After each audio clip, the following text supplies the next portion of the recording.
अस्सलाम वालेकुम। उम्मीद करते हैं आप तमाम अहबाब खैरियत से होंगे। जैसा कि आप जानते हैं कि पिछले कुछ पॉडकास्ट में हमने मेल सीएसपी ऑफिसर्स को बुलाया था जिन्होंने अपनी लाइफ स्ट्रगल्स के हवाले से बात की थी, सीएसएस जर्नी के हवाले से बात की थी और आप लोगों के सामने सीएसएस एग्ज़ाम को पास करने के लिए टिप्स भी शेयर किए थे। तो आज हमने ज़रूरी समझा कि कुछ ऐसी फीमेल सीएसपी ऑफिसर्स को बुलाया जाए जिन्होंने डिफरेंट सोसाइटल कंस्ट्रेंट्स और हर्डल्स को ब्रेवली फेस किया और अपने ड्रीम्स को अचीव किया। आज हम इनसे इनकी लाइफ स्ट्रगल्स के हवाले से बात करेंगे, सीएसएस जर्नी के हवाले से बात करेंगे और वो फीमेल सीएसएस एस्पायरेंट जो सीएसएस को क्वालिफाई करना चाहती हैं उनके हवाले से बात करेंगे कि वो किस तरह तैयारी करके इस एग्ज़ाम को पास कर सकती है। तो मेरे साथ आज मौजूद हैं बसीरत इकबाल खान स्वाति और मायरा मुदस्सिर। आप दोनों का बेहद शुक्रिया, आप लोग तशरीफ़ लाए। कैसी हैं आप दोनों?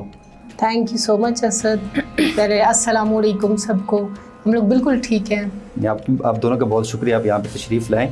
अच्छा, शुरू किससे किया जाए? आपसे ही शुरू करते हैं। ये बताइएगा कि सबसे पहले तो हमारी ऑडियंस के साथ शेयर कीजिएगा कि आपका जो एजुकेशनल बैकग्राउंड है वो क्या है? I did pharmacy from ComSearch University, Aptabad, Islamabad campus in 2019. Then I started my CSS preparation in 2020. तो मेरा मेडिसिन का बैकग्राउंड है बेसिकली। मायरा आपका? मेरा भी more or less similar है। I am a physiotherapist by my academic degrees। मैंने Riphah international university से फिजियोथेरेपी की and then I went for the masters and during my masters I also started the preparation of CSS। तो साथ साथ मैंने CSS की attempt दी and I froze my semester और अटैम्प्ट के बाद मैंने दोबारा अपना सेमेस्टर उठाया और अपना मास्टर्स कंप्लीट किया and then in September 2022 we got the result of the CSS final और अल्हम्दुलिल्लाह उसमें रिटन क्वालिफाइड था। Then I went for the preparation of the interview and उसके बाद अल्लाह ने करम हुआ। अच्छा, दोनों का वैसे अगर बैकग्राउंड देखा जाए, आपका भी बसीरत साहिबा और माहिर साहब, आप दोनों का नेचुरल साइंसेस का एक तरह का बैकग्राउंड है, सोशल साइंसेस का बैकग्राउंड नहीं है आप दोनों का। तो व्हाट वाज द मोटिवेशन कि नहीं फिजियोथेरेपिस्ट नहीं बनना, CSP बनना है, आपने फार्मासिस्ट नहीं बनना, CSP बनना है?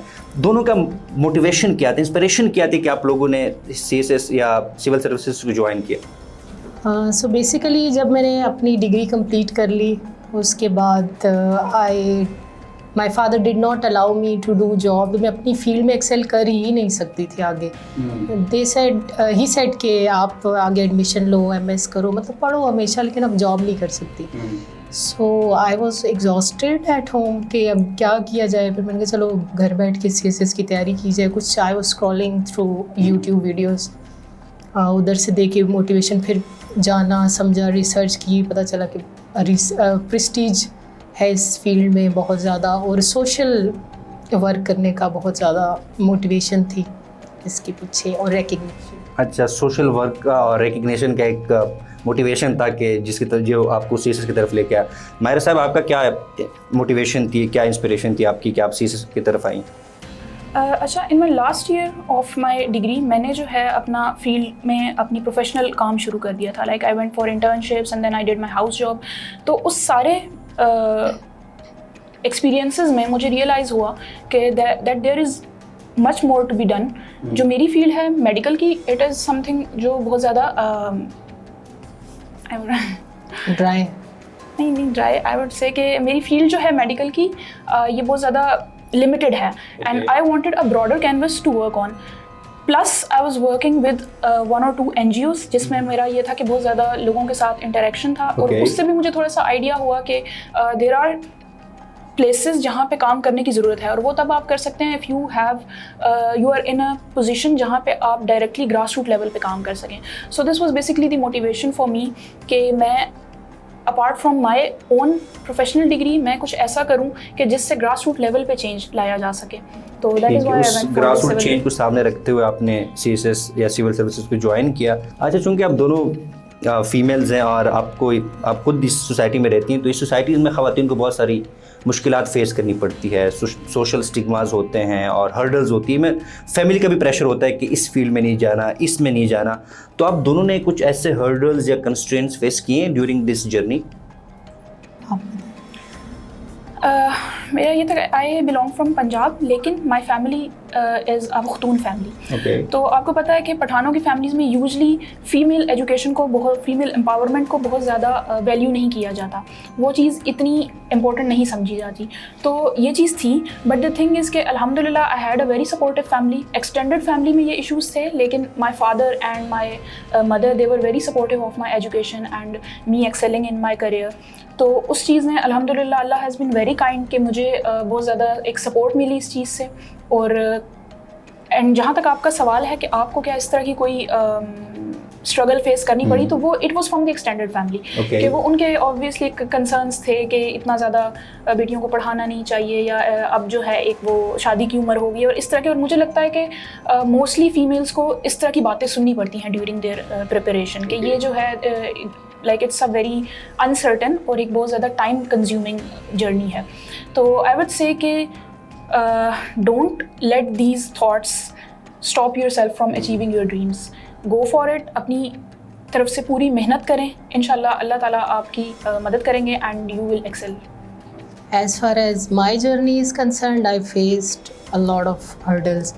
पहले तो स्टार्ट इधर से हुआ when I asked my father कि मैंने CSS करना है, he said no। कंसर्न उनका ये था कि एबटाबाद में इतनी ज़्यादा अपॉर्चुनिटीज़ नहीं हैं, अकेडमीज़ नहीं हैं CSS प्रिपरेशन के लिए। सो मैंने पूरा रिसर्च किया था कि मैंने इस्लामाबाद में तैयारी करनी है। तो माई फादर सेड कि नो, हम आपको दूसरे सिटी में नहीं छोड़ सकते, हॉस्टल में नहीं छोड़ सकते, ये हमारे ख़ानदान में अलाउड नहीं है ना, आप नहीं जा सकते हो। तो then I cried for whole week. Then he said कि चलो, फिर उन्होंने हथियार डाल दी, पर मेरा उसमें लिस्ट में नाम आ गया, ना फरमान औलाद और बाकी भी। तो आपके बेटे का मुश्किल होगा जब इस तरह की सिचुएशन थी कि नाफरमान औलाद है, आप मेरी बात नहीं मान रही, तो इस तरह तो मिल रहे होंगे ताने वगैरह भी बहुत ज़्यादा। और I faced a lot of difficulties. CSS की प्रिपरेशन तो एक वो डिफरेंट चीज़ है, वो मुश्किल आपने टॉपिक्स तैयार करने हैं, उसके अलावा जो इमोशनल ट्रॉमा था दैट वाज बियॉन्ड एक्सप्लेनेशन। तो दैट वाज इट। अच्छा, जब इस तरह की सिचुएशन होती है, बंदा अपने आप को कंट्रोल नहीं कर पा रहा होता, जैसे आपने बात की इमोशनल ट्रॉमास होते हैं, आपने किस तरह उसको हैंडल किया? किस तरह अपने फादर को कन्विंस किया, अपनी फैमिली को कन्विंस किया कि नहीं, मैंने ये मेरा ख्वाब है and I want to achieve that? Exactly. तो पख्तून फैमिलीज़ में या KPK में मोस्टली ऐसे होता है कि आप अपने फादर से कोई आर्ग्यूमेंट भी नहीं कर सकते, वो भी नाफरमानी में आता है। Through out my life I was obedient child, हमेशा अपने पापा की बात सुनती थी, कोई एक लफ्ज़ भी नहीं, मतलब आप सेम सोफ़ा पे भी नहीं बैठ सकते था, इस तरह की सिचुएशन थी। तो जब मैंने डिग्री कर ली, उसके बाद मुझे, अब मेरे सारे जो बैचमेट्स हैं, यूनिवर्सिटी फेलोज़ हैं, they are managers, they are at good positions, पर my father did not allow me to move to another city and job करना, रहना। तो 1-2 साल जब गुजर गए, मैंने कहा मेरे अंदर पोटेंशियल है, I want to do something in life, I want to make my identity. फिर उसके लिए मैंने सारा रिसर्च वर्क किया कि अब मैं कैसे, मैंने पैसे अपने पास जमा करके रखे कि अगर हम वालिद साहब ने दी या खुद ही कमाया आपने? खुद मैंने इधर उधर से अरेंज करके रखे कि इन केस जब मैं अपने फादर के अगेंस्ट आके खड़ी होंगी तो हो सकता है वो मुझे घर से निकाल दें। पर अब वो तो होता है ना, एक पॉइंट आ जाता है जिधर आप टॉलरेट नहीं कर सकते हो। तो फिर सब कुछ अरेंजमेंट्स करके एकेडमी देख के then I went to my father and said कि मैं CSS करना चाहती हूँ। तो माय फादर सेड कि जो करने वाला काम है वो करो। उनका मतलब था कि शादी करो। तो मैंने कहा, मैंने तो लोगों के पेरेंट्स अलाउ करते हैं आप स्टडीज़ करो, ये एबटाबाद में जो करना है आप करो। अच्छा, एबटाबाद से बाहर नहीं जाना? एबटाबाद से बाहर नहीं जा सकते। तो ये उनका भी ये कंसर्न होता है कि हमारी बेटी पता नहीं कैसे, मुआशरा कैसा है, मुआशरे का भी है ना, मुआशरे का ज़्यादा ना, तो प्रोटेक्शन के सेंस में वो कह रहे थे। और पर बेटियों को कॉन्फिडेंस देना बहुत ज़्यादा ज़रूरी होता है। For the first time I stood against my father, और बस फिर आपने बगावत का ऐलान कर दिया था नहीं अब कि अब बसीरा साहिबा ने रुकना नहीं है, जानना है उस जहाँ जो उनकी जर्नी है या जो उनका गोल है उसको अचीव करना है। Then I asked my चाचीज़, फुप्पोज, everybody, female सारी जो हमारी फैमिली के हैं, प्लीज़ यू आस्क पापा कि मुझे जाने दें, मुझे पढ़ने दें। फिर after 1 week my father was in नोआ academy and he called me कि आप कौन सी अकेडमी का बता रही थी? मैं उधर खड़ा हूँ ना, फिर उन्होंने ला के मुझे हॉस्टल में छोड़ा। तो दैट वाज इट। उसके बाद भी मतलब आई फेल्ड। जब मैं फेल हो गई, जब मैंने फर्स्ट अटैम्प्ट दिया था, तो फिर भी बहुत ज़्यादा trauma, I went through episodes of depression. तो बाबा जब आप इस्लामाबाद आई तो उसके बाद राब्ते में रहे या राब्ता ख़त्म कर दिया था उन्होंने आपसे? राब्ते में रहे ऑन एंड ऑफ, लेकिन वो मुझसे थोड़ा सा बददिल नहीं होता, मतलब कि बस ये तो अपनी मर्ज़ी करती है, हमारी बात नहीं सुनती। और उसके बाद जब मैं 2 मंथ्स के बाद कोविड आ गया था, घर चली गई, तो घर में भी मैं एक रूम में थी बिल्कुल सेपरेट होके, दिन रात बस पढ़ती। मेरा इतना ज़्यादा इंटरेक्शन नहीं होता था। पर पापा बहुत ज़्यादा वरीड थे इस चीज़ के लिए कि इसकी शादी हो जाए। ये कुछ नहीं होता, मतलब कहते CSS तो पागल करते हैं। तो मैंने कहा चलो, जब फर्स्ट टाइम पे मैं फेल हो गई तो फिर पापा कहते देखा दिन रात पढ़ा था तुम्हें, क्या हुआ? तो इस तरह लोग भी बातें करते थे कि बस बसीरत तो पढ़ती रहती है। लोगों के पैकेजेस आते हैं या घर में जब ऑर्डर्स होते हैं, कपड़े होते हैं, जूते होते हैं, और मेरी बुक्स होती थी।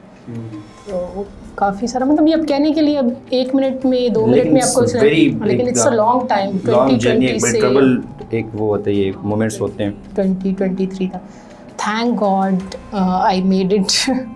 वरना अच्छा भी आप दोनों ने CSS पास कर लिया है। अच्छा जी, आप कुछ कहना चाह रहे हैं? मैं बसीरत की सारी बातें सुन के, उनकी जर्नी सुन के, मुझे लगता है दिस इज़ वेरी इंपॉर्टेंट कि we like put this conversation in the air के मेनली पेरेंट्स जो होते हैं they should be very supportive of their children, specially the daughters. हो तो जाता है, बट द थिंग इज़, अब मैं कंपैरिजन कर रही थी जब बसीरत बता रही थी अपनी सारी story, I was comparing her journey with mine. तो मुझे लगता है कि अगर आपके पेरेंट्स सपोर्टिव हों, अल्हम्दुलिल्लाह मेरे पेरेंट्स सपोर्टिव थे, they supported me a lot. मुझे भी पता है कि कहीं ना कहीं उनके भी रिजर्वेशंस होंगी इस चीज़ पे कि इट्स अनसर्टेन जर्नी है एंड एवरीथिंग, बट ये है कि उन्होंने इतना आउटवर्डली शो नहीं किया और दे वर सपोर्टिव ऑफ मी। तो उससे ये होता है कि आपकी जर्नी बहुत आसान हो जाती है if your family is standing by your side. तो I would I want to say this out for the parents, for the families, for the brothers, for everyone कि आप अपनी बेटियों को, बहनों को रिस्ट्रिक्ट ना करें, उनको उनके ऊपर कॉन्फिडेंस रखें, ट्रस्ट रखें that they can do it. अगर आप उनको वही वाली चीज़ें, वही अपॉर्चुनिटीज़ प्रोवाइड करेंगे तो इंशाल्लाह दे विल एक्सेल एंड जो उनका टाइम होगा वो वेस्ट नहीं होगा, जर्नी उनकी बहुत आसान हो जाएगी। तो this is something I wanted to add here कि बेटियों के लिए आसानियाँ पैदा करें, और होना भी चाहिए। एग्जैक्टली। इधर डू इट और नॉट, मतलब आप एक एग्जाम में बैठते हो, आपको पता होता है या तो आप पास होगे या फेल होगे। सबके साथ ऐसा है, मेरे साथ भी ऐसा, लड़के भी तो पास हो सकता है, फेल हो सकता है। जैसे मैंने एग्जांपल दी, कुछ ऐसे 6 साल उन्होंने मेहनत की लेकिन वो फेल हो गए, तो दोनों के साथ हो सकते हैं। इसमें जेंडर जो पैरिटी है वो आई थिंक बिल्कुल आपकी बात सही है, दोनों के साथ हो सकती है। और लड़कों पे तो थोड़ा सा प्रेशर इस तरफ से भी ज़्यादा होता है कि like they have to earn, तो वो वाली एक उनको उस तरह से प्रेशर मिल रहा होता है फैमिली की तरफ से, सोसाइटी की तरफ से। तो ये जर्नी ही ऐसी है। तो मुझे लगता है इसमें आपके जो एक सपोर्टिव इन्वायरमेंट होता है, फैमिली की तरफ से सपोर्ट, फ्रेंड्स की तरफ से, वो बहुत ज़्यादा ज़रूरी होता है। लड़कियों की स्पेसिफिकली बात हम इसलिए कर रहे हैं क्योंकि यूजली हमारी सोसाइटी में ये होता है कि इस तरह के इशूज़, जैसे बसीरत ने बताया, हर मुझे लगता है 10 में से 5 लड़कियों को या 6-7 लड़कियों को फेस करने पड़ते होंगे इस तरह के। उनको इस तरह की बातें भी सुननी होती होंगी, पेरेंट्स की रिजर्वेशन भी होती होंगी। लड़कों के लिए मुझे लगता है कि comparatively parents are more supportive जब वो इस तरह का कोई भी इनिशिएटिव लेना चाहते हैं। And I am not talking only about CSS नहीं, if she wants to start any venture, she wants to go abroad for scholarship, she want to do some sort of business और कुछ भी हो सकता है, हर किसी का इंटरेस्ट हो। देखिए ना, एक खातून जो भी इंसान है, एक लड़की भी इंसान है, उनके अपने गोल्स हो सकते हैं, इंटरेस्ट हो सकते हैं, तो उसको कंपनसेट करना चाहिए कि हाँ आप अपने करियर को या अपने जो आपके इंटरेस्ट है उसको परसू कर। लेकिन यहाँ बदकिस्मती से ऐसा नहीं होता, क्योंकि हर इंसान के अपने एक स्किल्स होते हैं, एक टैलेंट होता है, हर इंसान में एक अलग सा टैलेंट होता है, छुपे होते हैं स्किल्स होते हैं। वो मैं एक राइटर की लाइन पढ़ रही थी कि bringing up a daughter is like watering plant in another's garden.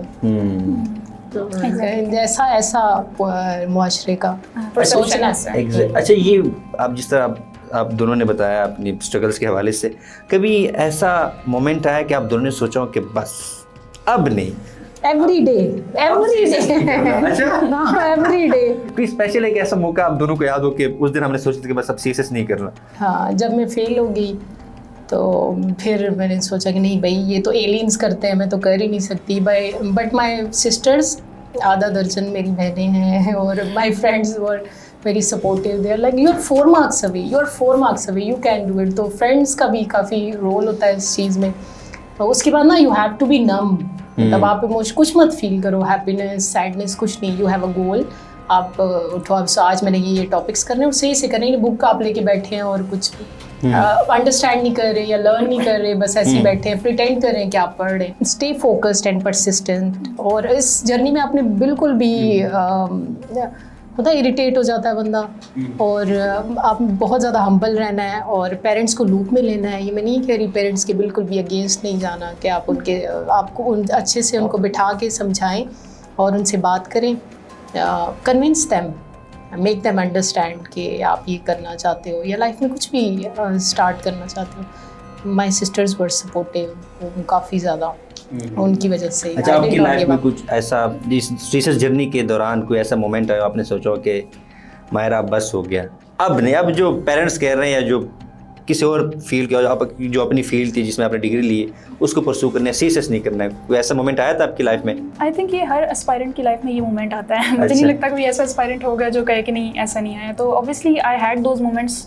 कुछ मोमेंट्स होते हैं जिसमें अगर आपसे फॉर एग्जांपल कोई सब्जेक्ट कवर नहीं हो रहा। मुझे याद है when I started political science, तो वो ऐसा था कि मेरी फील्ड से ना बिल्कुल different, like it was social science subject. वो पहला सब्जेक्ट था जो मैंने लाइक स्टार्ट किया था। तो वो मुझे उनमें फ़िलॉसफीज़ थी, कुछ इस तरह की चीज़ें थी। तो वो मुझे लग रहा था कि ये पता नहीं किस दुनिया की बातें हैं, I don't know any of it. और वो मुझे ना जिसको कहते हैं ना कि हज़म करने में भी थोड़ा टाइम लग रहा था, क्योंकि वो आप एक नेचुरल साइंसेज के होते हैं तो आपने तो ऐसी चीज़ें पढ़ी होती है ना कि ये है तो है, वो हवा में चीज़ें। हाँ एग्जैक्टली। तो वो वाला मुझे थोड़ा सा मुश्किल लगा था उस टाइम। मुझे लगा कि यार नहीं, मतलब I think this is not for me and I won't be able to do it. लेकिन फिर ये है कि आपकी जो फ्रेंड्स होते हैं, फैमिली होती है, there were a few very close friends, they were very supportive and वो मैं कहती हूँ ना कि they believed in me even when I was not believing in myself. तो मैं उनको क्रेडिट भी देती हूँ कि उनकी वजह से जो है ना आई थॉट कि नहीं मैं कर लूँगी। अभी आप दोनों को उनको क्रेडिट देना चाहें, उनका नाम ले सकती है जिन्होंने आपको सपोर्ट किया, आज मौका है। और ठीक है, मायरा एक बात से एग्री करेंगी, जब एग्ज़ाम का टाइम होता है ना, बिल्कुल लास्ट में कि अभी कल पेपर है परसों, उस टाइम पे ऑलमोस्ट एवरीवन गिव्स अप कि उस टाइम भी नहीं अब नहीं जाते, मतलब हॉल में नहीं जाते, इतनी ज़्यादा एंजाइटी होती है। फिर उस टाइम पे हॉल में जाना भी बहुत बड़ी बात होती है कि आप क्रेडिट देना चाहेंगे मैं अपनी एमन नूर को, she is my best friend. वो लिखती हैं कि be silent it whispered so I spoke, बहुत अच्छा लिखती भी है। हाँ, और एमन नूर हैं, हसन हैं, और मेरी सिस्टर्स हैं हादिया, आयशा, अलीशा, ईमान, इन सबको क्रेडिट देना चाहूँगी कि thank you so much for being there with me throughout my journey. और दूसरा मुझे लगता है कि ये जो डाउन मोमेंट्स होते हैं ना, इसमें आपके लिए शायद कुछ भी काम नहीं करता, मोटिवेशन भी काम नहीं कर रही होती। तो उस टाइम एक चीज़ होती है डिसिप्लिन। वो डिसिप्लिन आपको आगे लेके जाता है कि if you like if you are feeling down you have to do it, और आपने करना है। If you are feeling lazy do it, if you are like feeling sick let's say you have to do it, और आप वो करेंगे। कि कुछ भी है, बस आपका आज का गोल ये है, आपने वो चीज़ करनी है, तो जस्ट डू इट। तो मुझे लगता है कि ऐसे जो डाउन मोमेंट्स होते हैं ना, उसमें आपके लिए डिसिप्लिन बहुत ज़्यादा ज़रूरी होता है, क्योंकि वो अक्सर होता है कि आप फिर उस टाइम जितनी मोटिवेशनल बातें सुन लें, कोई आपको वो करो, वो चीज़ नहीं आप पे इम्पैक्ट कर रही होती। तो मुझे लगता है कि ये इस पूरी जर्नी में ना आपके लिए डिसिप्लिन बहुत ज़्यादा ज़रूरी है। Instil a habit of being disciplined in yourself. इसमें या किसी और जर्नी में, if you are doing something else also, तो उसमें आपको जो है ना कंसिस्टेंसी एंड डिसिप्लिन चाहिए होता है। ठीक। अच्छा, सीएसएस हो गया, रिजल्ट आ गया, सबसे पहले कॉल किसको किया आप लोगों ने? आई कॉल्ड अनएलोकेटेड, जो लोग एलोकेट नहीं हुए और हमारे साथ फ्रेंड्स थे अकेडमी में। आई कॉल्ड देम कि मतलब मैं इस फेज से गुजरी थी। वो तो इंटरव्यू का मेरे ख्याल में आप बात कर रही हैं। इंटरव्यू के बाद अच्छा, जब रिटर्न क्या बताएं चले पहले? हाँ, रिटर्न में ऐसा हुआ था कि I was out with my sister's इन नथिया गली। तो हम लोग हाइकिंग के लिए गए हुए थे मुशपुरी टॉप। जब मैं आ गई नीचे, ऊपर तो सिग्नल्स वगैरह नहीं होते ना, तो अकेडमी से मुझे कॉल आ रही थी, वो कनेक्ट नहीं हो रही थी। Then my friends started calling ऊपर नीचे कि आप तुम्हारा नाम? नहीं इससे ये मेरा नाम नहीं, कोई और बसीरत होगी। मुझे अपना रोल नंबर भी नहीं याद था, और मुझे ये भी नहीं पता था कि आज लूज कर दी थी। बिल्कुल आई वाज होपलेस। वो मीम चलती है, मेरी सिलेक्शन होगी, मुझे यकीन नहीं आ रहा मेरी selection. I was devastated, hopeless कि नहीं हो ही नहीं सकता। और फिर मैंने अपना रोल नंबर ढूंढा, फिर सही से कंफर्म करके then I called my father for the first time. तो मेरे फादर ने एक लाइन बोली कि आज मेरी सारी ज़िंदगी की मेहनत जगह पे लग गई। I was crying and telling him तो रो क्यों रही हो? मैंने कहा खुशी से रो रही हूँ। अच्छा, फिर जो इंटरव्यू के उसके बाद आपने उन लोगों को कॉल की जिनकी लोकेशन नहीं हुई? लोकेशन नहीं हुई, जो हमारे साथ थे उनसे बात की। देन मेरे फादर का दिन का टाइम होता है सोने का, तो मुझे पता था वो सोशल मीडिया इतना यूज़ नहीं करते। माई सिस्टर्स वर इन के एक इवेंट था, उधर गई हुई थी, उधर फ़ोन्स अलाउड नहीं थे। तो मेरा ये था कि उनके पापा के जागने से पहले I have to be in Abbottabad, और मैं जाके ख़ुद उनको बताऊंगी, क्योंकि लास्ट टाइम भी मैंने कॉल पे बताया था। तो वो दिन का टाइम था, 2-2:30 बज रहे थे उस टाइम। मैं बैठी इधर से और डायरेक्ट घर पहुंच के, तो पापा जब जागे और मिठाई उठाई लेके, मैंने कहा बन गई हूँ अफसर। तब तो खुश हुए होंगे? बहुत ज़्यादा खुशी हो रही है। कुरान पढ़ो, ये पढ़ो, वो पढ़ो। अच्छा। हाँ, शुक्रिया अदा करो। तो ऐसे नहीं, फल जितना लगे झुकता है बस। अब उनके कुछ ख्यालात चेंज हुए कि नहीं कि बेटी को भेजना चाहिए वो? टू सम एक्सटेंट उसके बाद इतना ज़्यादा वो हुआ नहीं। अच्छा माहिर, आप बताएं, आपने सबसे पहले किसको कॉल की?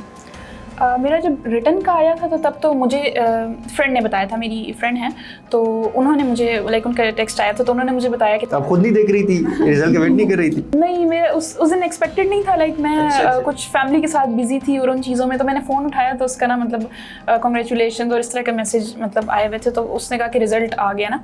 वो मैंने जब खोली, उसने मुझे भेजा वो PDF फाइल मैंने देखी, तो मुझे ना उसमें अपना पता नहीं वो क्या एनजाइटी थी या क्या, बंदा थोड़ा सा वो हो जाता है, मुझे नहीं नज़र आया। खैर उसने फिर मुझे स्क्रीनशॉट लेके भेजा कि ये तुम्हारा नाम है। तो आई वॉज हैप्पी, और पता नहीं वो बड़े मिक्स से इमोशंस थे। और उस टाइम खैर मैं रोना शुरू कर दिया, और मेरे भाई मतलब पूछा, मेरे भाई साथ थे कि क्या हुआ, तो मैंने उन्हें बताया कि रिजल्ट आया। तो उनको लगा कि लाइक नहीं हुआ, तो वो ना मुझे काफ़ी वो करने लगे कि कोई बात नहीं है। तो फिर मैंने रोते रोते बताया कि नहीं, हो गया है। खैर उसने मेरा बड़ा, उसके बाद तो वो हंसता ही रहा, और वो कहते हैं यार मतलब फिर तो रो क्यों रही है, और वो मजाक उड़ाता रहा। वो छोटा भाई है मेरा। तो अच्छा, मज़े की बात, हम लोग आपको सॉरी कर, जिस रूम में रह रहे थे हम 2 थे, फिर हमारे बाद जो उस रूम में लड़की है उसका भी हो गया। अच्छा, तो ये रूम का कुछ था? रूम बहुत ब्लेस्ड। ये तो फिर ये रूम हमें देखना पड़ेगा, और ये सजेस्ट करेंगे जो स्पेशल। तो मैंने तो उसके बाद लाइक भाइयों को घर में जो थे उनको बताया। फिर कॉल मैंने, मेरे बड़े भाई हैं वो उस टाइम घर पे नहीं थे, उनको मैंने कॉल की। तो मैंने अपने फादर को की, वो भी यहाँ नहीं होते तो इसलिए। तो मेनली मैंने सबसे पहले ये फैमिली की उनके, उसके बाद फिर फ्रेंड्स थे उनको बताया सबको, और इस तरह। और जब इंटरव्यू का आया था उसमें मैंने सबसे पहले अम्मी को बताया था, अम्मी ही पास थी, तो उनको बताया। फिर फैमिली में ही, मतलब मेरा मोस्टली यही था कि अम्मी, फैमिली, एंड देन फादर को सबसे पहले। So you are connected with your family, बहुत ज़्यादा क्लोज कनेक्शन है। ओके, अच्छा लूजली कनेक्ट। नहीं, अब स्ट्रॉन्ग हो गया होगा कनेक्शन? हाँ, अभी स्ट्रॉन्ग है। अब तो बहुत ज़्यादा आपके नखरे उठा रहे होंगे आपकी फैमिली के, CSP है। और उस तरह से तो पहले भी उठाते थे, फाइनेंशियली हर कभी उस चीज़ में नहीं किया, लेकिन वो एक होता है ना कि कॉन्फिडेंस शो करना हो, या तो लड़की गाड़ी नहीं चला सकती, गाड़ी को लड़की को सर्टन वे में बैठना चाहिए, पर्दा करे, और ये सारी चीज़ें, इन चीज़ों को बहुत ज़्यादा पर्टिकुलर। अच्छा, CSS की तैयारी कैसे शुरू की? पहले क्या फिर किस तरह ये जो जर्नी है चलती रही प्रिपरेशन की? जो पहले तो नो आए थे, क्योंकि मुझे बिल्कुल भी नहीं पता था एट द टाइम, मुझे ये भी नहीं पता था प्राइम मिनिस्टर, ये जोक बन गया अभी तो CSPs का ना, कि जब व्हेन आई स्टार्टेड तो मुझे ये भी नहीं पता था प्राइम मिनिस्टर कौन है, प्रेसिडेंट कौन है। तो इस तरह वाला हाल था। ज़ाहिर है एक नेचुरल साइंस का आपका बैकग्राउंड था, और जब आपने वैसे ये बड़ा इंटरेस्टिंग सवाल है, जब आप लोगों ने जो सोशल साइंस के जो सब्जेक्ट है, for instance IR, pol science, current affair, Pakistan affair, जो ओपन किए बुक्स, कुछ होकर कि हम किस तरफ जा रहे हैं? व्हाट इज़ दिस जी, क्या ये लोग क्या बातें कर रहे हैं, तुम मतलब शायराना टाइप बातें कर रहे हैं। पर मुझे बहुत अच्छे लगे सोशल साइंसेस के सब्जेक्ट्स, बहुत मैंने एंजॉय किया उनको रीड करके, एज़ कम्पेयर टू जो मेरे मेडिसिन के सब्जेक्ट्स थे, फार्माकोलॉजी, एनाटॉमी, वो बहुत ड्राई है। और अच्छा, एकेडमी से बाद फिर किस तरह आपने इसको अकेडमी में थोड़ी बहुत गाइडेंस मिल गई, आपको डायरेक्शन मिल गई। फिर उसके बाद कोई भी सीनियर कोई भी कुछ बताता था कि फ़लाँ बुक, तो मैं ख़रीदती रहती थी। फिर by the trial and error से सीखा है मैंने खुद। एबटाबाद में नहीं था उस टाइम पे, ऑनलाइन एवेल्यूएशन नहीं थी, कोई मेंटोर नहीं था, तो खुद से ही मतलब गिर के फिर सीखो, अच्छा ये ऐसे नहीं होता, ऐसे होता। फिर मैंने उसको मोस्टली मेरी ये स्ट्रेटजी थी कि हर सब्जेक्ट की एक फॉरेन ऑथर्स की बुक पढ़ती थी, मैं एक लोकल पढ़ती थी, थोड़ा बहुत इंटरनेट से लेके अपने नोट्स बना के। नोट्स बनाने इंपॉर्टेंट नहीं है, उनको याद करना इंपॉर्टेंट है। मतलब आप जो भी टॉपिक कर रहे हो, आप देखते हो कि ये समझ आ गई, ला यदखुलुल जन्नत कत्तातुन, जो उनको जन्नत में नहीं जाएगा। जब आप पेपर में लिखोगे ना ला यदखुलुल जन्नत क्या था, कत्तातुन क्या था तो आपको बहुत बाय हार्ट चीज़ें याद करनी, कुछ रेफरेंसेस, कोट्स और बाकी भी नोट्स। बहुत ज़रूरी है, बहुत ज़रूरी है, वरना कोई फ़ायदा ही नहीं। आप पूरा दिन बैठे हो, नोट्स बनाए हैं, टॉपिक अंडरस्टैंड किया, आप रिप्रोड्यूस नहीं कर सकते उस तरह से। तो इस तरह से करके फिर MCQs और इंग्लिश के वो बहुत उनको मैं टाइम देती थी अलग से, और ज़्यादा इंग्लिश पे फोकस करके।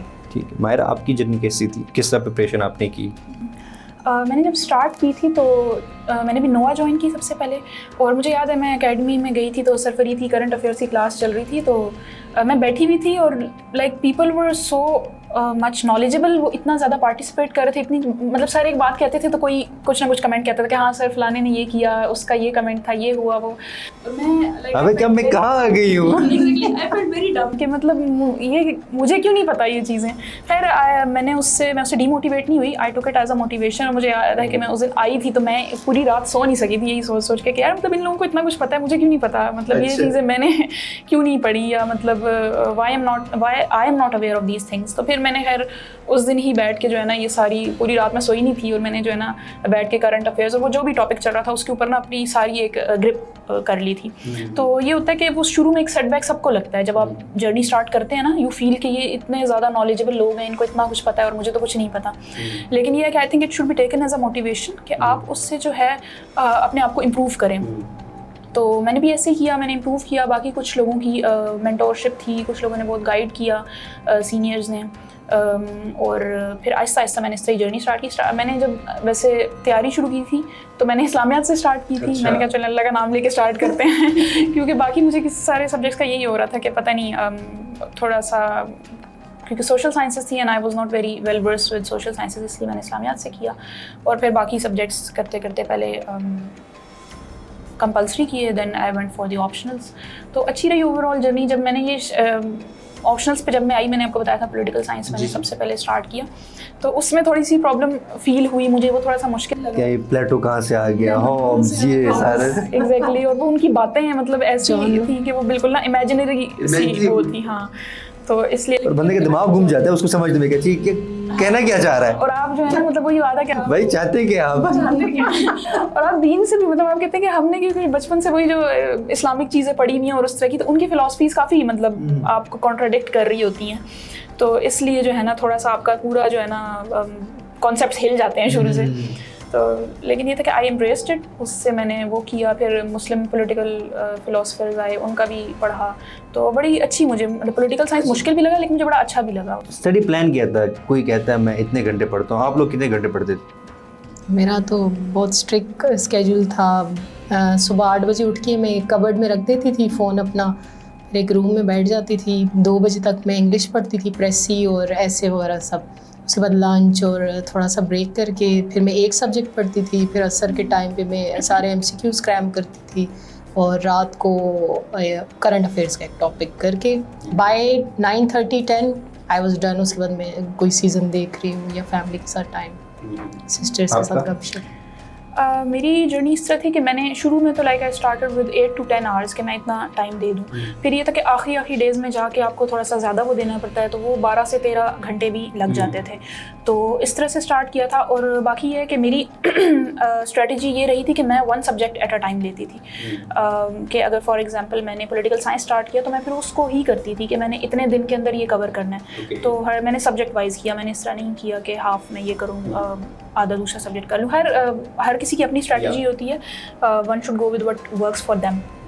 मेडिसिन स्टूडेंट्स को प्रॉब्लम नहीं होती लगातार बैठ के पढ़ने। हाँ, वो उनके एक वो स्टैमिना बना होता है पढ़ने का, उसमें इशू नहीं हुआ इतना ज़्यादा। तो बस ऐसे ही था कि यूजली दिन में यही होता था कि आपने खाना है, पीना है, नमाज़ पढ़नी है, बाकी पढ़ना है। और I was also writing as a freelancer, तो थोड़ा बहुत मैं टाइम उसको देती थी। अच्छा। तो ये चीज़ें, राइटिंग का शौक भी है आपको? हाँ जी, बल्कि इसने मुझे बहुत हेल्प भी किया। लाइक एग्जैक्टली ये यूजली ना मतलब मैंने इतनी रिटन प्रैक्टिस नहीं की, मतलब एज सच, जैसे मैं सुनती हूँ लोगों के कि उन्होंने इतने मॉक्स अटेम्प्ट किए, इतने एसेज लिखे, मैंने इतना नहीं लिखा। लेकिन मुझे लगता है वो जो 2016 से मेरी एक चलती आ रही थी ना कि आई वाज अ राइटर, तो वो चीज़ उसने मुझे बहुत हेल्प किया पेपर्स में कि मैं एटलीस्ट जो है ना अपने जो भी मैं सोच रही होती थी उसको एक्सप्रेस कर पाती थी। तो ये होता है कि लाइक। अच्छा, साथ में जॉब तो नहीं कर रहे थे आप? दुनिया कर रहे थे उस टाइम भी नहीं कर रही थी, प्रिपरेशन के दौरान नहीं कर रहे थे जॉब? आप भी नहीं? मैं बस वही freelancing, it was a part time job आप कह सकते हैं। ठीक है। अच्छा, ये बताइएगा कि इंग्लिश ऐसे इनको आपने किस तरह तैयार किया आपने? इंग्लिश ऐसे और इंग्लिश ऐसे was a very tough subject, hard nut to crack जिसे कहते हैं। फिर फातिमा बतूल है मेंटोर, उनसे मैंने ऑनलाइन मेंटोरशिप ली थी, फिर मैं वैल्यूएशंस कराते थे। She is very, ma'am Fatima is very nice. असल में हमारी ओल्ड रावियन भी है, तो गवर्नमेंट कॉलेज में उनके साथ काफ़ी इंटरेक्शन भी हुआ है, तो शी इज़ वेरी नाइस। जब मैंने उधर लिया, उन एनरोलमेंट लिए उनके पास, तो मुझे ऐसा लगा मुझे किसी ने गोद ले लिया ना।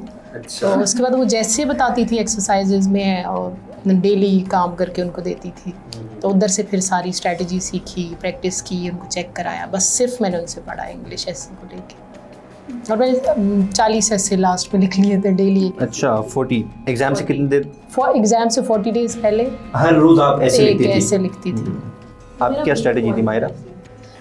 ऐसे के लिए मेरा ये था कि मैंने कुछ मेंटोर्स को फॉलो किया। एक तो मैं एकेडमी जाती थी, वहाँ पे सर आरिफ जावेद थे, उनसे मैंने बेसिकली जो स्ट्रक्चर होता है वो सारा सीखा कि मतलब आपका एक पहले टॉपिक सेंटेंस होगा, देन उसको आपने सपोर्टिंग आर्गूमेंट देना है, एग्जांपल देनी है और इस तरह से कंक्लूड करना है।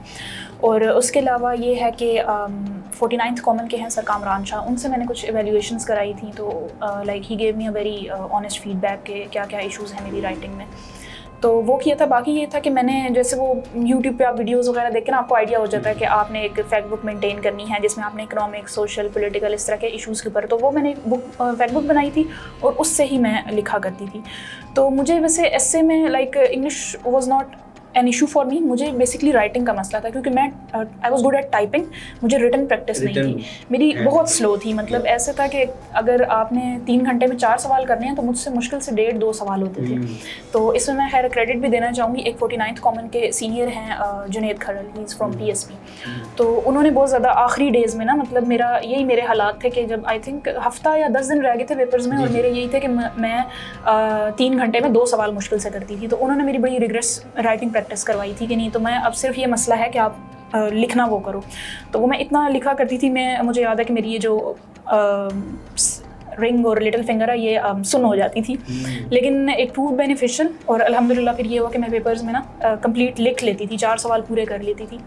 तो उसमें मुझे मेरा एस्पायरेंट्स को एक यही मैसेज होगा कि रिटन प्रैक्टिस ज़्यादा से ज़्यादा करें। मुझे लगता है मैंने अपनी जर्नी में ये एक मिस्टेक या लूप होल छोड़ दिया था कि मैंने रिटन प्रैक्टिस इतनी नहीं की थी, तो मुझे एंड में बहुत ज़्यादा प्रेशर फील हुआ था उस चीज़ का।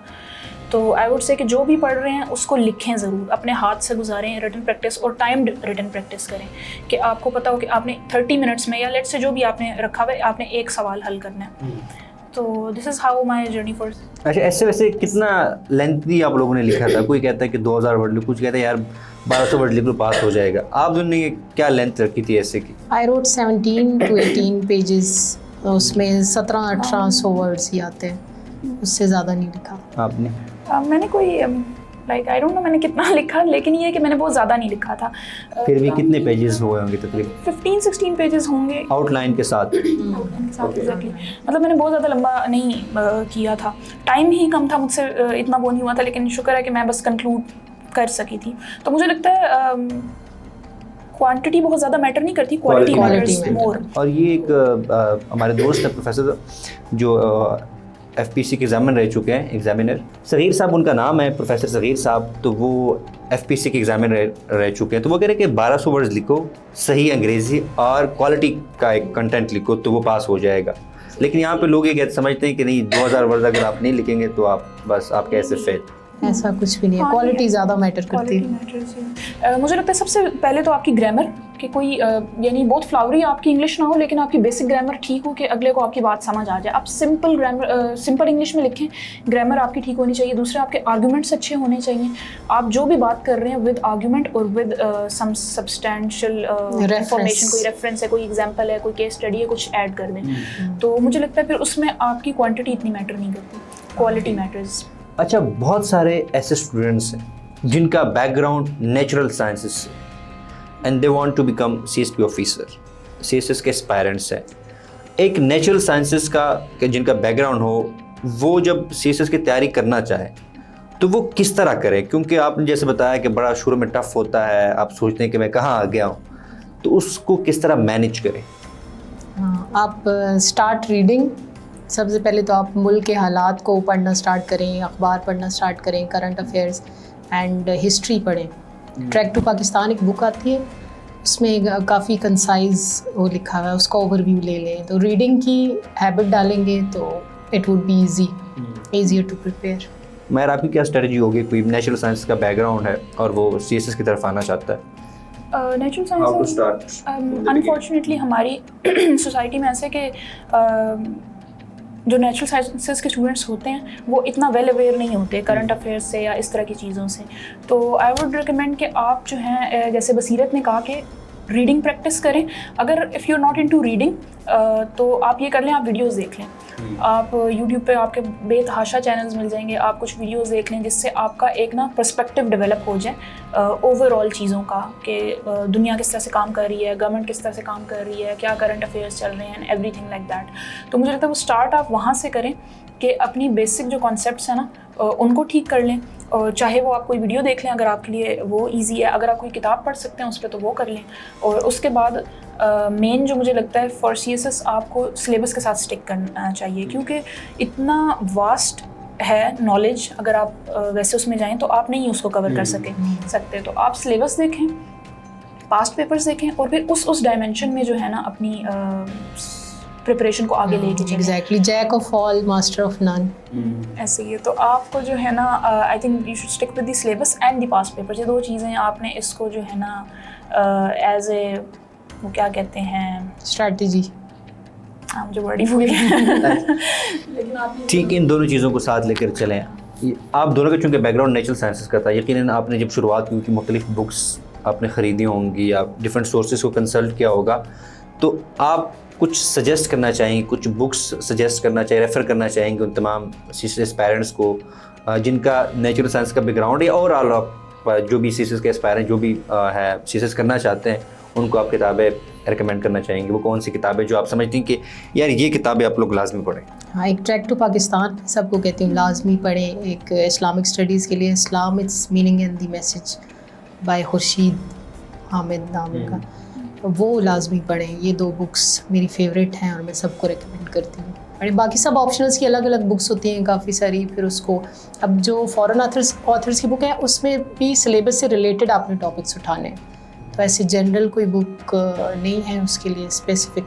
बाकी ये दो बुक्स आप लाजमी पढ़ें। मैं वैसे कोई एक ऐसा बुक रिकमेंड नहीं करूँगी कि आप इनको ज़रूर पढ़ें। डिफरेंट बुक्स हैं, डिफरेंट ऑथर्स की, हर किसी का अपना पर्सपेक्टिव है। लेकिन ये कि आप जो हैं किसी एक क्या कहते हैं यूट्यूब चैनल्स होते हैं अच्छे, उनको फॉलो कर लें, या फिर किसी एक राइटर को जो है ना, या किसी एक न्यूज़पेपर को फॉलो कर लें।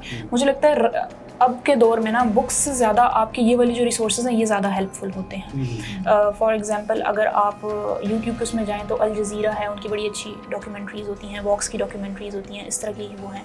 या आप न्यूज़पेपर में एक्सप्रेस ट्रिब्यून कर लें या डॉन कर लें, तो इन चीज़ों को रिलीजियसली पढ़ लें। बुक्स का जहाँ तक ताल्लुक है उसमें मुझे लगता है कोई भी एक बुक आपको सफाइस नहीं कर सकती कि आप कहें कि ये बुक्स पढ़ लें तो आपका CSS हो जाएगा। लेकिन मुझे personally making of Pakistan by KK Aziz वो अच्छी लगी थी। एक बड़ा उन्होंने एक यूनिक सा पर्सपेक्टिव दिया है उसके अंदर। और उसके अलावा जैसे इन्होंने इस्लामियात के लिए कहा तो उसमें इंट्रोडक्शन टू इस्लाम है, I think it's by doctor Hameedullah. हाँ, तो वो पढ़ लें। लेकिन मैं जो ज़्यादा एम्फसाइज करूँगी वो करूँगी कि आप जो है ना वीडियोस, डॉक्यूमेंट्रीज या इस तरह के इंटरनेट के जो रिसोर्सेज हैं उन पर ज़्यादा फोकस करें एज़ कम्पेयर टू। वैसे जनरल रीडिंग आप करती हैं, नॉवेल्स वगैरह, या आपने छोड़ दिए थे वो? नहीं, मतलब कोई बुक CSS के बाद मैंने प्लेजर रीडिंग स्टार्ट की है, पहले नहीं। मायर आप करती थी साथ? मैं yes I was an avid reader पहले से, तो अच्छा। मैं पढ़ा करती थी, लेकिन ये है कि इस तरह की नहीं, लाइक ये करंट अफेयर्स से। नहीं वैसे मैं जनरल बात कर रहा हूँ। I was an avid reader from the my early childhood. अच्छा, कोई फेवरेट बुक आपकी? तो इसलिए जो है मुझे काफ़ी होता है। खालिद हुसैनी की किताब है दी काइट रनर, नॉवल है उनका, वो मुझे मूवी बनी है उनके ऊपर, बड़ी अच्छी मूवी है और बड़ी अच्छा नॉवल है वो।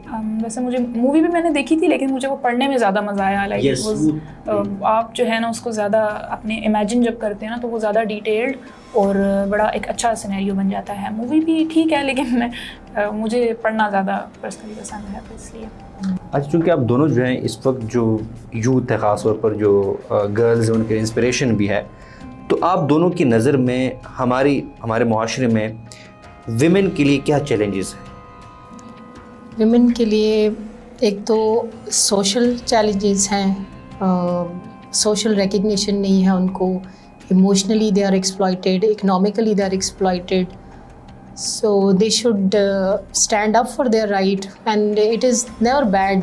उसको आप गलत पर्सपेक्टिव में नहीं लेके जाएंगे, अच्छा अब ये तो पता नहीं क्या हमसे जायदाद मांग रही है, क्या करें। आप उनको अंडरस्टैंड करें, वैल्यू करें, और लड़कियों को भी चाहिए वो हिम्मत करें। हमारे माशरे में वुमेन के लिए जो सबसे बड़ा चैलेंज है वो आपकी अपनी फैमिली से आता है। If your family is not supportive, तो आपको फिर बहुत सारे इश्यूज़ फेस करने पड़ते हैं। फीमेल्स के लिए एक सोशल चैलेंजेस हैं, इकोनॉमिक चैलेंजेस हैं। इकोनॉमिक चैलेंजेस आप देख लें, जब से लड़कियां पैदा होती हैं they are dependent on their brother और फादर कि वो पैसे देंगे तो फिर हम कुछ करेंगे। They are not economically independent. आप उनको फिर ये अगर उन्हें कुछ अर्न भी करना है तो they have to ask male जो होते हैं फैमिली के कि मैं जॉब कर लूँ, मैं ये कर लूँ, and they can not make property. इस तरह टैबूज़ बने हुए हैं। सोशली भी ये कहते हैं कि लड़कियाँ इमोशनली फ्रेजाइल होती हैं, बस इनका काम सिर्फ घर के किचन तक ही महदूद है। हालांकि कहते हैं कि जो आप किचन में खड़े होकर काम करते हैं ना, that women is 1000 times more better नहीं एक्सपोज टू जो चूल्हे का फ्लेम होता है ना उससे, और उससे इतनी सारी डिजीज़ डेवलप होती हैं, तो वो ज़्यादा चैलेंजिंग काम है एज़ कम्पेयर टू कि मैन अगर धूप में बाहर काम कर रहे हैं।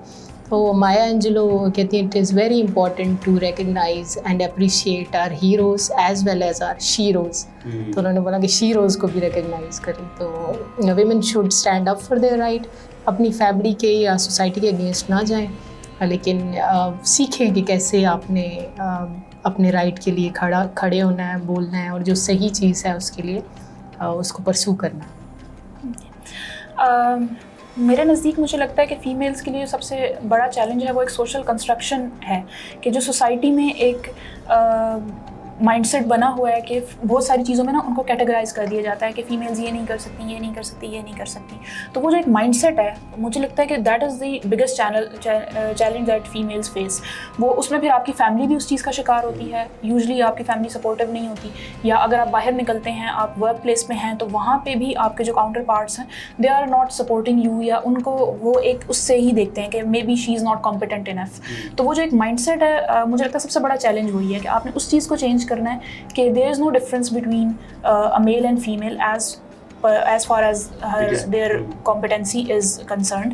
तो अगर आप दोनों को एक जैसा नरिशमेंट दें, एक जैसा उनको कहते हैं कि environment दें, तो दोनों excel कर सकते हैं in their fields। Obviously there are differences between males and females, लेकिन उसको हमें competency पे नहीं लेके जाना चाहिए। Biological differences। Exactly, there are biological differences। आपको लगता है कि ये भी एक इशू है कि जो विमेन होती हैं वो एक दूसरे को सपोर्ट नहीं करती?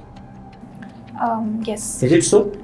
It is। मुझे लगता है मेल्स से ज़्यादा ये फीमेल्स की तरफ से भी वो आता है हमारी फैमिली में कि आपकी मदर हैं, आपकी सास हैं, या कोई भी इस तरह, तो वो आपको पहले क्रिटिसाइज़ करेंगे।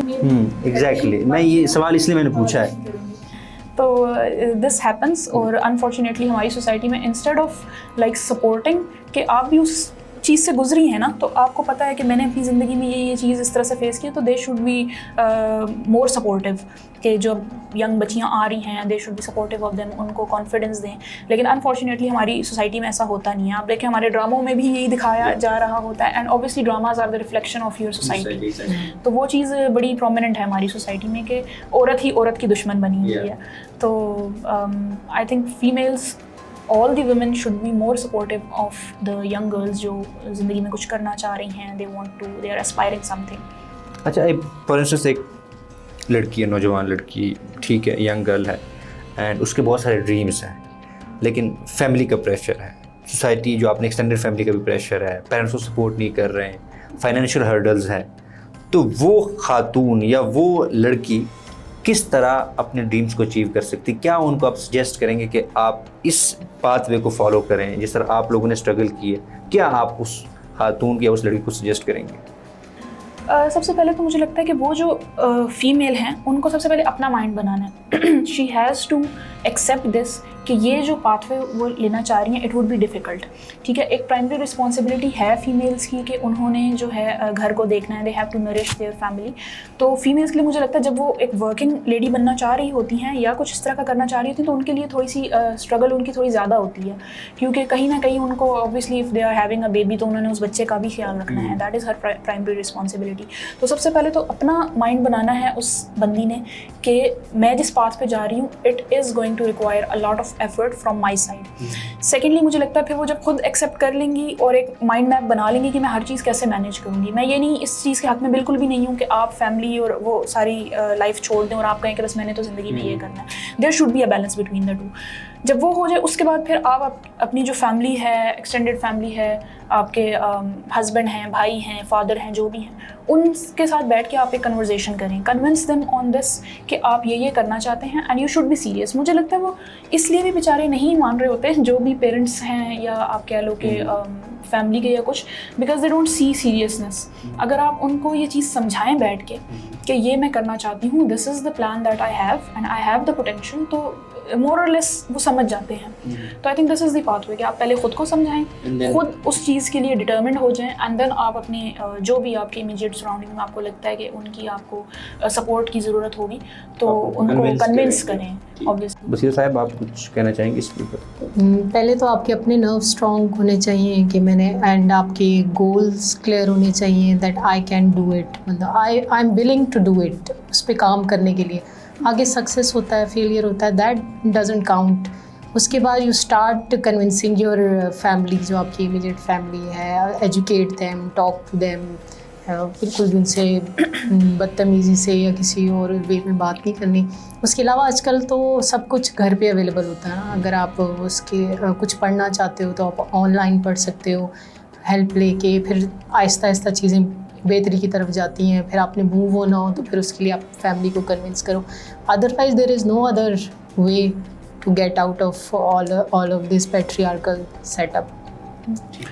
मैं एक चीज़ यहाँ ऐड करना चाहूँगी कि ये आपने जो बात की, इसमें बाहर से जो प्रेशर होता ही होता है, रिस्ट्रिक्शंस होंगी या एवरीथिंग, लेकिन अनफॉर्चुनेटली हमारी सोसाइटी में हमारी सोसाइटी इस तरह से डिज़ाइन हुई है कि जो हमारी फीमेल्स हैं ना, उनका माइंडसेट ही ऐसा बन गया है. मेजॉरिटी ऑफ द फीमेल्स आप देखें तो वो उनका यही होता है कि मतलब एजुकेशन कर रही हैं, पढ़ना है, उसके बाद शादी कर लेनी है. Basically they are waiting for a prince charming कि वो आएगा and they will save us from everything that is happening in their life. मुझे लगता है सबसे पहले हमारी जो लड़कियाँ हमारी सोसाइटी की, they are living in a fantasy. वो बहुत फैंटासाइज कर रही होती हैं कि ये हो जाएगा, मेरी ज़िंदगी जो है बदल जाएगी या समथिंग लाइक दैट. तो they have to understand that you are the only person who can change your life. ठीक है, आपने ही खुद के ऊपर काम करना है. तो मैं ये नहीं कहूँगी कि सिर्फ जो है बेचारे सोसाइटी का या आपके जो भी काउंटर पार्ट्स हैं उनका कसूर है. यहाँ पे फीमेल्स के माइंडसेट का भी इशू है. तो वो mindset that needs to be changed. उनको खुद भी इस चीज़ में जो है ना, from the very beginning, from their childhood, इस चीज़ को समझना है कि you are not competing against the males, लेकिन आपने उन पर डिपेंडेंट भी बिल्कुल नहीं हो जाना. Like you should compliment them. ठीक है, you should be complimenting your male, female should compliment each other. They both should compliment each other. तो ये वाला माइंडसेट भी मुझे लगता है एक अपने बच्चों में, अपनी बहनों में, जो भी आपकी फीमेल्स हैं उनमें ये इंस्टिल करने की ज़रूरत है. वरना आप देखें 80-90% जो फीमेल्स होती हैं उनका माइंडसेट यही होता है कि हम even if they are studying, तो वो उनको यही होता है कि ठीक है पढ़ लिया, उसके बाद शादी हो जाएगी and all that. That is also important. वो आपकी फैमिली लाइफ भी होगी, आपको उसमें भी टाइम देना चाहिए. बट द थिंग इज़ कि आप ये इतना ज़्यादा फैंटासाइज ना करें इस चीज़ को. जेंडर पैरिटी पे भी पाकिस्तान 142nd पोजीशन पे है, तो इस पे काम करने की ज़रूरत है. और इसमें आप लोगों का भी रोल होगा. मैं इसी से एक सवाल लिंक करता हूँ कि जब आप कामयाब होते हैं तो आपकी जो फैमिली में ख़वातीन होती है, जो मेल्स होते हैं, जो पढ़ रहे होते हैं, स्ट्रगल कर रहे होते हैं, जो पहले कहते हैं कि नहीं है वैसे ही मेहनत कर रही है, फजूल ये मेहनत कर रही है या कर रहा है, तो फिर कहते हैं अच्छा अब मुझे बताएं हम क्या करें। तो इसका कोई असर हुआ है आपकी फैमिली भी कि आपके दोस्तों में उन्होंने कहा कि मायरा बसीरा साहिबा हमें गाइड करें, हम भी ये सीएसएस करना चाहते हैं, किसी और फील्ड को परसू करना चाहते हैं, तो कुछ इस तरह की इम्पैक्ट हुआ है आपके इस सक्सेस से? हाँ जी, इस तरह का तो काफ़ी ज़्यादा आई फेल्ट अकम्पलिश्ड जब लड़कियां मुझे कहती हैं, इंस्टाग्राम पे मैसेज करती हैं कि आपकी ये स्टोरी है, हम बहुत इंस्पायर्ड है। मेरी अपनी सिस्टर्स घर के अंदर 2020 से 23 तक मैं पढ़ रही थी दिन रात बुक्स में, वो तो कह रहे कुछ रिज़ल्ट ही नहीं आ रहा, ये क्या लगी हुई है। और मैं कभी भी अपनी सिस्टर्स को कहती थी कि आप गवर्नमेंट जॉब के लिए अप्लाई करें, ये करें, they never listen to me कि हाँ बस ठीक है, ये इतना पढ़ती इसका नहीं हुआ, हमारा कहाँ होगा। तो जब मेरा रिज़ल्ट आ गया तो मेरी सिस्टर है वो कहती है पीएमएस के एग्ज़ाम्स कब हैं, तो मैंने कहा तुमने देने हैं पीएमएस के एग्ज़ाम? तो उसने बोला हाँ, पहले तो यकीन ही नहीं होता था ना कि कुछ होगा, अब तो मैं देखा है कि if you can do it we can do it. तो वो ये एक इम्पैक्ट आया है मेरी सराउंडिंग्स में, तो उससे मुझे बहुत ज़्यादा खुशी हुई। सेम हेयर, ऐसा ही है कि बहुत सारे लोग ना आपकी जर्नी से इंस्पायर होते हैं, और मुझे लगता है कि वो चीज़ है कि इंसान को अंदर से खुशी होती है कि at least I have created an impact. चलो आगे तो सर्विस में इंशाल्लाह वी विल, लेकिन at the very beginning also बहुत सारे लोग हैं आपके आसपास के जिन्होंने मतलब देखा तो दे हैव बीन इंस्पायर्ड, और उन्होंने रीच आउट भी किया कि हम भी करना चाहते हैं, गाइड कर दें एंड ऑल दैट। तो मुझे लगता है सबसे बड़ी तो अचीवमेंट सबसे पहले आप यही समझ लेते हैं कि यू आर इंस्पायर्ड, और बहुत खुशी होती है इंसान को कि मैं कहीं पे इम्पैक्ट छोड़ के जा रहा हूँ। एग्जैक्टली। तो ये एक बड़ा विजिबल डिफरेंस मैंने फील किया है अपनी सराउंडिंग में, अपनी फ्रेंड्स में, अपने रिलेटिव्स में, कि उनका एक जो है ना इस तरफ रुझान बड़ा है कि हाँ फीमेल्स को जो है पढ़ना चाहिए या कुछ सब्सटेंशियल करना चाहिए लाइफ के अंदर। तो yes it has made an and I am the first officer in my blood line, कहते हैं कोई मेल भी ऑफिसर नहीं है, आई एम द फर्स्ट। तो ये भी एक है ना, आई एम द बिगिनर। अभी फिर ये सिलसिला जो है ना शुरू होगा इंशाल्लाह। अच्छा, लास्टली मैं पूछना चाहूँगा कि इस जर्नी से एक मैसेज, जो लेसन बल्कि कह लीजिए, जो आपने सीखा हो। अच्छा, इस जर्नी से ये सीखा है कि यू हैव टू, सबसे पहले 4 चीज़ें हैं। पहली तो ये कि you have to take care of your mental health. जो भी आपका गोल हो, CSS is not the end of the world. कोई भी अभी फॉर एग्ज़ाम्पल इतने सारे लोग आए थे CSS में और सिर्फ 210 एलोकेट हुए, तो इसका मतलब ये नहीं कि बाकी लोग नालायक थे या वो केपेबल नहीं थे, उनका राइट टाइम नहीं था। आप अगर विश कर रहे होते हैं किसी दरख्त की, अल्लाह जी ने आपके लिए पूरा एक गार्डन रखा होता है कि वो उनके लिए ज़्यादा बेटर हो जाएगा। उसके अलावा सबसे पहले आपने मेंटल हेल्थ पे काम करना है। मेंटल हेल्थ के लिए ये नहीं कि आपने वो ट्रिप्स पे जाना है, अगर आप अपने दोस्तों के साथ भी थोड़ा बैठ के बात कर लेते हैं, टाइम ले लेते हैं, तो अपनी मेंटल हेल्थ को कभी भी ख़राब नहीं करना। दूसरी ये बात कि वर्क हार्ड, आपका जो गोल है उस पर फोकस्ड रहना है, परसिस्टेंट रहना है। आप परसिस्टेंट रहेंगे तो यू विल गेट समवेयर, लाजमी ये बात है। तीसरी ये बात कि लुक गुड, आपको फ़िज़िकल हेल्थ का लुक गुड नहीं कि आप मेकअप कर लें, या अपनी फ़िज़िकल हेल्थ का अपनी ये सारी जर्नी में बहुत ज़्यादा ख्याल रखना है, और अपने राइट्स के लिए स्टैंड लेने का आप में स्टैमिना होना चाहिए। आपने क्या सीखा है लाइफ से? मैं कहूँगी कि इस जर्नी, जो CSS की जर्नी थी, बेसिकली 2 चीज़ें सीखी हैं मैंने, कंसिस्टेंसी एंड डिसिप्लिन। कि मुझे इससे ये आइडिया हुआ है या मैंने ये सीखा कि if you put in the efforts और आप कंसिस्टेंट हैं और आप डिसिप्लिन्ड हैं तो यू कैन अचीव एनीथिंग। क्योंकि दिस CSS फॉर मी वो समथिंग कि जो मेरे साथ अलाइन नहीं करता था। लाइक मेरी फील्ड नेचुरल साइंसेस की थी और मैंने कभी सोचा भी नहीं था ज़िंदगी में कि I would come to this, लेकिन वो obviously I started and I kept consistency, और साथ में ये है कि आई वाज डिसिप्लिन। तो उसने मुझे फर्स्ट अटैम्प्ट में अल्हम्दुलिल्लाह आई क्लियर्ड इट। तो ये 2 चीज़ें मेरे में इंस्टिल हुई हैं, कंसिस्टेंसी एंड डिसिप्लिन, जो मैंने इस जर्नी से सीखा है। ठीक है, अच्छा, बहुत शुक्रिया। आखिरी में मैसेज हमारे ऑडियंस को देना चाहेंगे, जो ख़ातीन है, जो इवन जो मेल है, उनको कोई मैसेज आप देना चाहेंगे? CSS से रिलेटेड या इन जनरल? CSS से रिलेटेड भी दे सकते हैं, जनरल भी दे सकते हैं। मेरा तो ये मैसेज है यूथ को। अभी अनएम्प्लॉयमेंट इतनी ज़्यादा है पाकिस्तान में, लाइक बहुत ज़्यादा है, और देख के मुझे बहुत दुख होता है इस चीज़ को। सब यूथ स्ट्रगल कर रहे हैं कि जॉब कर रहे हैं या कुछ भी, विल गेट समवेयर। तो अपनी मेंटल हेल्थ पे काम करें। आप काम करें मतलब ये नहीं कि आप बैठ जाएं और अपनी सिर्फ मेंटल हेल्थ पे काम करें। आप बहुत सारी मेहनत करें, स्ट्रैटेजी बनाएं, उस डायरेक्शन पे चलें, लेकिन अपनी मेंटल हेल्थ का बहुत ज़्यादा ख्याल रखें। आप कोई मैसेज देना चाहेंगे? मेरा मैसेज बस ये होगा कि if you are a male और अ फीमेल डजेंट मैटर, आपने क्या करना है, आपने ज़िंदगी में जो भी आपके ड्रीम्स हैं या जो भी आप अचीव करना चाहते हैं उसके लिए एफर्ट करते रहनी है। आई वुड से कि never, I repeat, never let anyone और anything stop you from achieving your dreams. आप दोनों का बेहद शुक्रिया, बड़ा अच्छा लगा आप लोगों से बात करके, और हमें उम्मीद है कि विमेन एम्पावरमेंट के लिए, बाकी सोसाइटी को बेहतर करने के लिए आप दोनों अपना रोल जो है वो प्ले करेंगे। बहुत शुक्रिया आप दोनों का।